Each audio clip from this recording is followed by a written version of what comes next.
देखिए, तो chapter number 5 जो था उसके ऑब्जेक्टिव हम लोगों को करने हैं अपने बिहार बोर्ड के सीरीज के लिए, ताकि हमारा बिहार बोर्ड जो बोर्ड एग्जामिनेशन ऑब्जेक्टिव पूछते हैं उस पर हम लोग कमांड कर सके। ठीक, तो चलिए सबसे पहला ऑब्जेक्टिव हमारे सामने ये है। ये कहता है the geometric length and magnetic length of A bar magnet is together relate. तो क्या किस इक्वेशन से रिलेट है? तो जैसा आपको पता है कि ज्यामितीय लंबाई और चुंबकीय लंबाई में आपको पता है ज्यामितीय लंबाई ये है जी, और अंदर थोड़ा सा होता है मैग्नेटिक, दो पोल के बीच। तो आपने क्या देखा कि मैग्नेटिक लंबाई और ज्योमेट्रिक लंबाई कभी बराबर नहीं हो सकता, बल्कि कौन सी लंबाई बड़ा होगा? ये तो बड़ा संख्या को छोटा करने के लिए जो उसका भाग है वह क्या होगा? बड़े संख्या से होना चाहिए। तो बड़े संख्या से भाग किसका है बुआ? 5/6। ये तो गलत हो जाएगा, 2 गुना तो होगा नहीं। और 6/5 का मतलब समझ रहे हो कि ज्यादा ही हो जाएगा ये। ठीक है, इसीलिए हमारे पास कौन सा ऑप्शन बचता है? ए नंबर। तो क्या इसमें कोई दिक्कत है आप लोगों को? सीधा सीधा हम लोग लिखे भी थे इसको। तो दूसरा क्वेश्चन बनाइए, तो कौन सा ऑप्शन होगा? If a bar magnet of magnetic moment m is divided into two identical parts by a plane along its length, मतलब कहा जाता है यदि एक चुंबक है उसकी चुंबकीय आघूर्ण कितनी है? m है। अगर मैं उसके तल के द्वारा दो समान भागों में हम क्या करते हैं बुआ? उसको विभक्त कर देते, काट देते। तो ये देखिए, ये काट दिया ऐसा, तो ऐसा काटिएगा तो इसका जो ये था वो कितना हो जाएगा? m/2। और आपको तो पता है मैग्नेटिक मोमेंट यानी चुंबकीय द्विध्रुव जो बना हुआ है वो इससे और इससे मिल के बना हुआ है। तो जब अगर यही आधा हो जाएगा तो आपको नहीं लग रहा है ये भी आधा हो जाएगा? पूरी वैल्यू आधी हो जाएगी। तो कौन सा हमारा ऑप्शन हो जाएगा? m/2। ये क्वेश्चन बोर्ड एग्जामों को ज्यादा ही पसंद है। तो सिंपल सिंपल देखिएगा, आधा हुआ तो सीधे बोलना आधा हो जाएगा। ठीक है, अगला देखिए। मैग्नेटिक डाइपोल मोमेंट एक वेक्टर क्वांटिटी है, सही बात है। तो उसकी दिशा कहाँ से कहाँ होगी? चुंबकीय द्विध्रुव की जो दिशा है वो किधर से किधर होती है? तो मैं पढ़ा चुका हूँ साउथ से नॉर्थ, साउथ से नॉर्थ। तो कौन सा हमारा ऑप्शन होगा बुआ? दक्षिण से उत्तर, साउथ से नॉर्थ। ठीक है, नेक्स्ट। अब बताइए, एक वायर है जिसकी मैग्नेटिक डाइपोल मोमेंट m है और लंबाई l है, उसे बेंड कर दिया गया है, मोड़ दिया गया है। कैसे मोड़ दिया गया है? सेमी सर्कल में। तो आप बताइए उसका डाइपोल मोमेंट क्या होगा? मतलब एक तार जिसकी चुंबकीय द्विध्रुव आघूर्ण कितनी है? m, लंबाई कितनी है? l, उसे क्या कर दिया गया? अर्धाकार में मोड़ दिया गया है।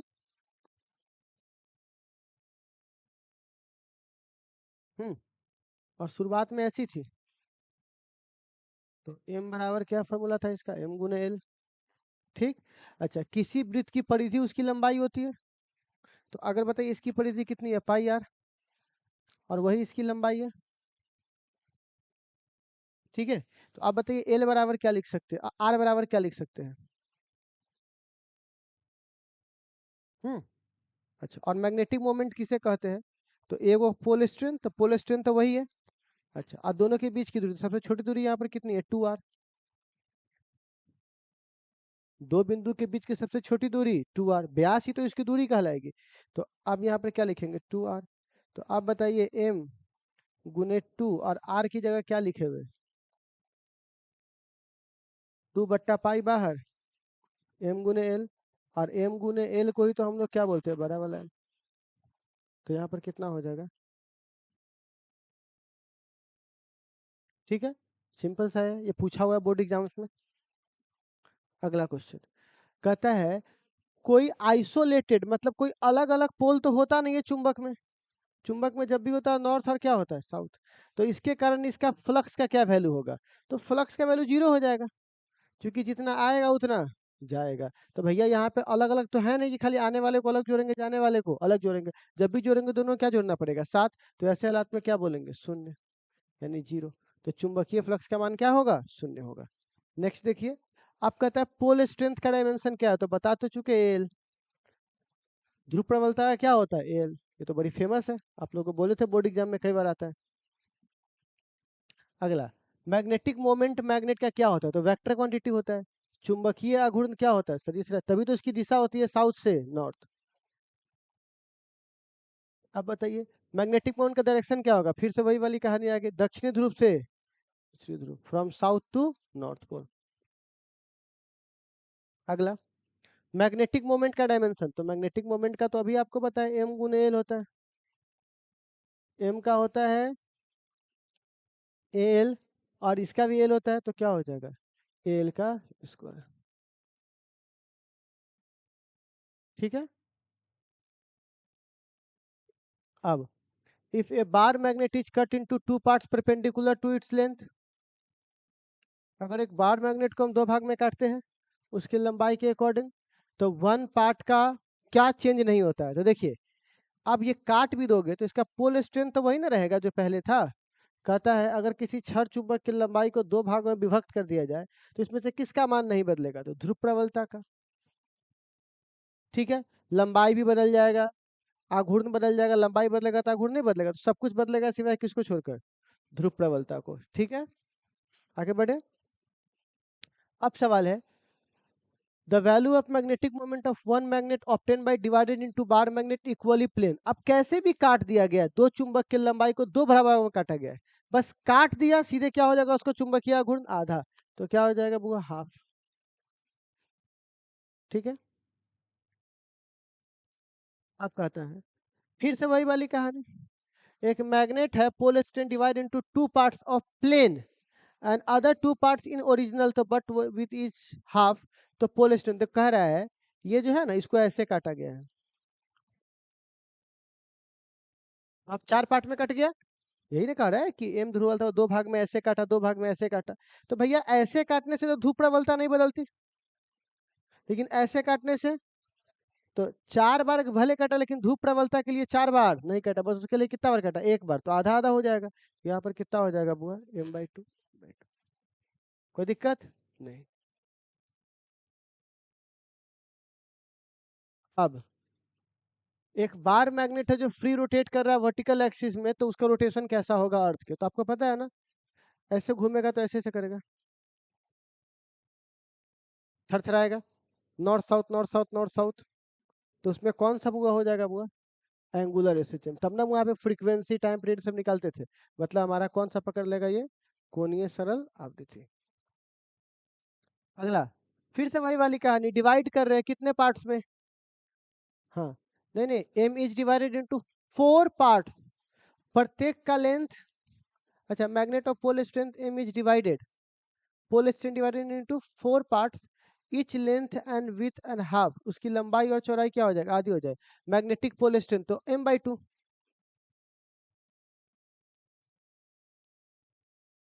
हाँ, तो मैग्नेट ऐसे बांटा हुआ है कि ऐसे काटा जा रहा है, तो अगर ऐसे काटा जाएगा तो एक भाग का कितना होगा पोल स्ट्रेंथ, m/2, क्योंकि वो तो ऐसे कटा है ना बस। ठीक है, तो यही पे हमारा कौन सा हो जाएगा वो m/2।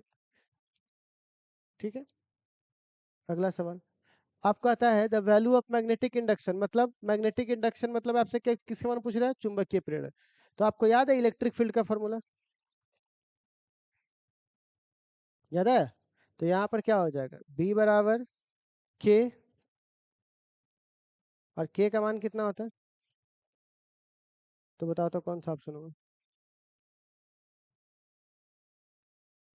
सीधा सीधा फॉर्मूला पूछ रहा है आपसे। ठीक है, नेक्स्ट, आप लोग लिख लीजिएगा, पहला के दूसरा के भी इस तरह से लिखते रहिएगा। अब कह रहा है दूरी के साथ क्या था, तो अभी मैंने आपको बताया है ना, B क्या है, तो आप बताइए यहाँ पर भी क्या होगा बुआ, द मैग्नेटिक इंडक्शन इनवर्सली, सुनो मेरी बात, यहाँ पर एक खेल है, अगर ये पूछता व्युत्क्रमानु मतलब अनुक्रमानुपाती तब ये होता, अब व्युत्क्रमानुपाती पूछ रहा है तो सीधा आर स्क्वायर ना हो जाएगा। क्यों, जैसे एक बात बता, किसी ने पूछा तुम्हारे ऊपर कितना पैसा है, तुम्हारे पास कितना पैसा था, क्या बोलते -5,000, बता अच्छा कर्जा में चल रहा है। अब कोई से पूछता पास कर्जा कितना हो, तो तुम सीधे बोले 5,000, क्योंकि माइनस तो कर्जा वर्ड बोल के खा गया ना, तो जब इनवर्सली बोल दिया तो वो आपसे क्या खा गया, ये खत्म कर दिया, अब इनवर्सली किसके होगा, लेकिन लोग क्या मार के आएंगे, 1/r² है ना, वो पूछता ना किसके समान दूरी के साथ क्या संबंध है, तब 1/r², जब बोल दिया व्युत्क्रमानुपाती है तो किसके साथ है, तो r² के साथ व्युत्क्रमानुपाती है। ठीक है। अगला, magnetic induction eight N axial point, तो एक्सियल पॉइंट पर मतलब कि अक्षीय स्थिति में क्या होता है, आपको तो पता है ऐसे रहता है, बड़ा वाला इधर, छोटा वाला इधर, तो कुल इधर क्यों होता है, और साउथ से किधर, नॉर्थ। तो समानांतर हुआ कि नहीं हुआ? अक्षीय रेखा पर क्या हुआ, समानांतर। समानांतर मतलब क्या हुआ, पैरेलल। ठीक है, अगला। और इक्वेटोरियल पर क्या होगा, मतलब निरक्षीय पर। तो याद कीजिए यहाँ पर ये खींचता है और ये धक्का देता है, तो ये इधर की ओर रहता है और ये किधर की ओर, इधर की ओर। चुंबकीय फील्ड, चुंबकीय क्षेत्र इधर और साउथ से नॉर्थ इधर, तो दोनों के बीच में एंगल 180 हुआ कि नहीं हुआ? तो इसको क्या बोलेंगे हम लोग, हुआ एंटी पैरेलल। ये तो हम लोग 2-3 बार कर चुके हैं पहले भी, ये फर्स्ट चैप्टर में भी था, वापस इस चैप्टर में आ रहा है। अगला, अब फिर से वही वाली कहानी, आपको पता है अक्षीय और निरक्षीय का क्या होगा। ऊपर 2 रहता है, याद है, 2m/, k × 2m/r³ और k इंटू, यहाँ पे नहीं था भाई।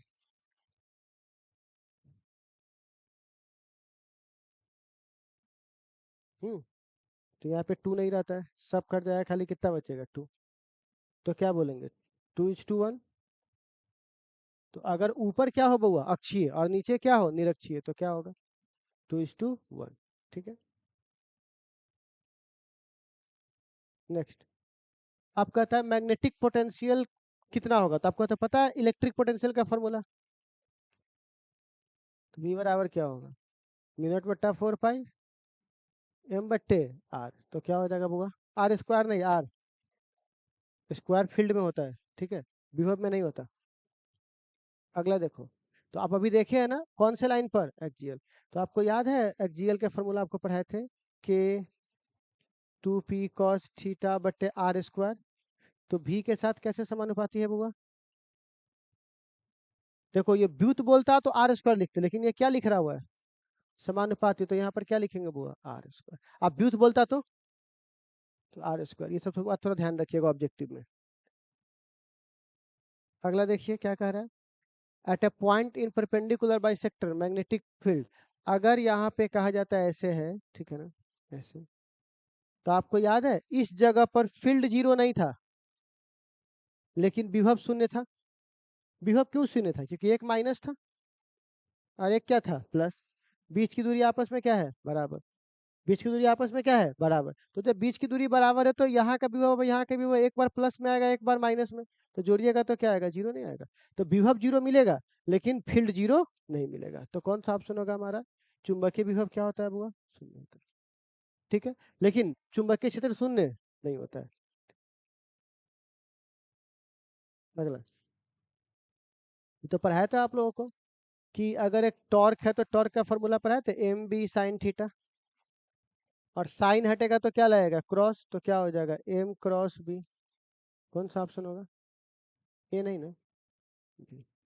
ठीक है, साइन है तो क्रॉस लगेगा ना।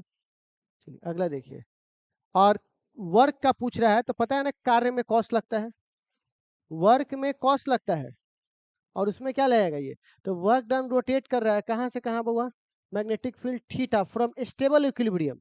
स्टेबल इक्विलिब्रियम मतलब कर रहा है 0 डिग्री। अस्थाई संतुलन मतलब थीटा बराबर कितना डिग्री, 0 डिग्री से कितना किया गया, 0। अब बताओ साइन 0 का मान 1।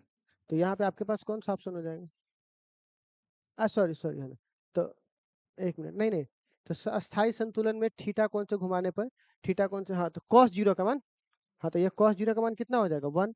तो वो साइन बोल रहे थे, तो 1 माइनस क्या हो जाएगा, cos। क्योंकि आपको पता है ना, टॉर्क में साइन लगता है और वर्क में cos। तो cos पे यहाँ पे हो जाएगा ये वाला। तो कौन सा ऑप्शन हो जाएगा बुआ, 1 माइनस cos थीटा। ठीक है, चलिए लिखिए तो आप लोग, हेलो, अभी क्लास में है, कहिए ना, कहिए ना।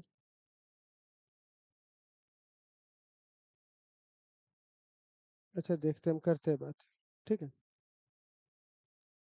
तो क्या बोल रहे थे बुआ हम आपको, ये हो गया। अब नेक्स्ट, इस पे कोई दिक्कत नहीं ना है, ठीक है। अगला देखो, work done deflecting a magnet of magnetic moment m by 180 degree from A direction of magnetic field. मतलब 0 डिग्री से कितना घुमाया गया, आप हमको बताइए। आपको याद है डेल्टा डब्ल्यू पर आए थे, तो एक बार cos θ1 आया था माइनस cos θ2। अब बताओ cos 0 डिग्री का मान और cos 180 का मान, तो माइनस पहले से एक और पड़ा हुआ, आगे क्या रहता है, MB रहता है, याद आया? तो कितना हो जाएगा, एक में जो जोड़ेंगे तो 2 MB। 0 से 90 घुमाने पर MB, और फिर 90 से घुमाने पर MB, MB कितना हो जाएगा, 2 MB। ठीक है, हर एक 90 रोटेशन के लिए MB वर्क डन करना पड़ेगा। ठीक। अब आपको याद होगा कि मैंने आपको पढ़ाया था, कह रहा है एक एंगुलर फ्रीक्वेंसी निकाल के दिखाइए जब मैग्नेटिक एंगल से डिफ्लेक्ट करता है। तो याद है मैंने आपको ये वाला पढ़ाया था, MB/√√I, time period of frequency, इसी से निकला था, है ना, 1/2 पाई जो था। तो एंगुलर फ्रीक्वेंसी का मान क्या होगा, MB/I। ये कॉपी में आप सीधा सीधा भी ढूंढ सकते हैं। ठीक है। अब कह रहा है मैग्नेटिक पोटेंशियल क्या होता है, तो मैग्नेटिक पोटेंशियल जरा बोलिएगा क्या होता है। तो V का फॉर्मूला क्या होता है बताए, work done upon pole strength. Work का क्या होता है, जूल। अब पोल स्ट्रेंथ का होता है एम्पियर गुने मीटर, तो क्या हो जाएगा, जूल एम्पियर। ठीक है, तो कौन सा ऑप्शन होगा। ठीक है, तो ये हमारा, तो अभी हम लोगों ने ये 27 ऑब्जेक्टिव को देखा है आज की क्लास में। आप अपने एक बार बुक जो असाइनमेंट दिए उससे मिला लीजिएगा, और जो अगली क्लास होगी उसमें 27 से लेके एक और फेज हम लोग देखेंगे ना, तो हम लोग कहाँ तक पहुंच जाएंगे, अर्थ मैग्नेट तक। और एक बार अर्थ मैग्नेट तक पहुंच गया तो एक फेज में अर्थ मैग्नेट, भू चुंबक के बाद वो क्या बोलते हैं उसको, पारा डायाफेरो, करते हुए क्या हो जाएगा, पूरा निकल जाएगा। आप लोग जरा असाइनमेंट दीजिएगा, आपको होमवर्क में दे देता हूँ। ये चौथा चैप्टर क्या दे रहा है यार, अच्छा लाओ ना, तो वो वाला लाओ ना। देखो, पांचवा चैप्टर में आप लोग क्या कीजिएगा, पेज नंबर क्या से है,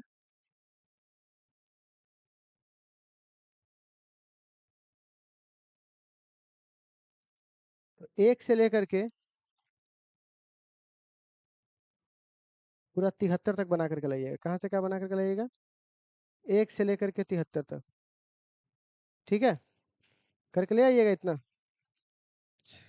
1 से 73। पेज नंबर कितना है देखना पड़ेगा, कितना है बुआ, पेज नंबर 30 है। 1 से लेकर कहाँ तक, 73 तक। ठीक है, इसको पूरा बना करके लाइएगा। कल हम लोग ऑब्जेक्टिव सीरीज करवाएंगे, तो एक बार बढ़िया से देख करके इसको आइएगा। ठीक है बच्चे लोग।